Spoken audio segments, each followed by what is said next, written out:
In July, the day after, I'm sure it was the day after Trevor put down that video where he had threatened Megan's mom and her child, Michelle Meltdown did a live with Paula M, where Paula M encouraged everyone, the community, to take action and to report Trevor's channel and take him down, because if they don't do anything, something really bad might happen, like someone dying. She was relating it back to her own threats, to Megan's mom's threats, that he knew her address, that something bad was going to happen. And of course I knew the appropriate legal channels, and that this was, seemed like misconduct, and it was concerning because it seemed like there was a lot of political messaging behind this sort of steering and this sort of, forced messaging. So I put up a post. The first time I ever communicate with Michelle Meltdown, it's not because I particularly care about what she does. It was because of this inappropriate sort of conduct. And I was saying to Megan's mom, even take her in, if the appropriate way would be legal. And if you were really concerned, even after the video is taken down, of your safety, to go through a legal process. Later on, there's a video where Michelle Meltdown is laughing the fact that she knew that Megan's mom would never go legal because she doesn't have a child. That was Michelle's whole claim and belief.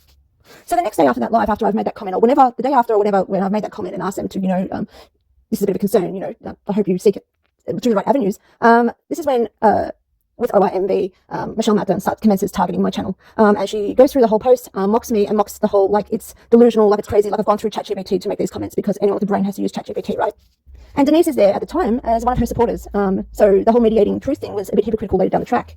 When Denise reposted that video of Michelle lying about the whole thing, I'm like, well, are you going to really deal with this and, tell your part in it, or say your part in it, and expose the truth of it? Because someone's just been targeted for no reason whatsoever other than telling the truth.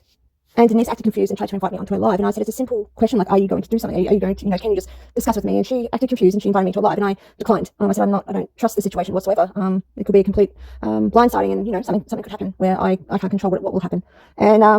And so I see this comment a few days ago, just after I got on that live, on Michelle's channel, where someone saying what Megan's mom made an excellent point about anyone who encourages reporting of a channel is breaching the terms and conditions of YouTube, and what an excellent point that was. Mind you, the same person was there when I was being harassed and targeted and I was unstable and crazy, right?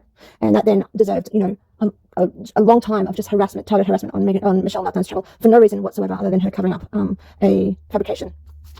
And Denise never bothered to clear that up with me, so I decided to bring it up, a few days ago about the hypocrisy of the situation and how, we now have somebody saying the very thing that I said, but, the right content creator, the right narrative, it's all okay and it's endorsed and embraced. And I just want to point this out with how controlled this community is and narratives are, to the point where people can create, conduct, and support crime and fraudulent misrepresentations and protect each other and get away with it.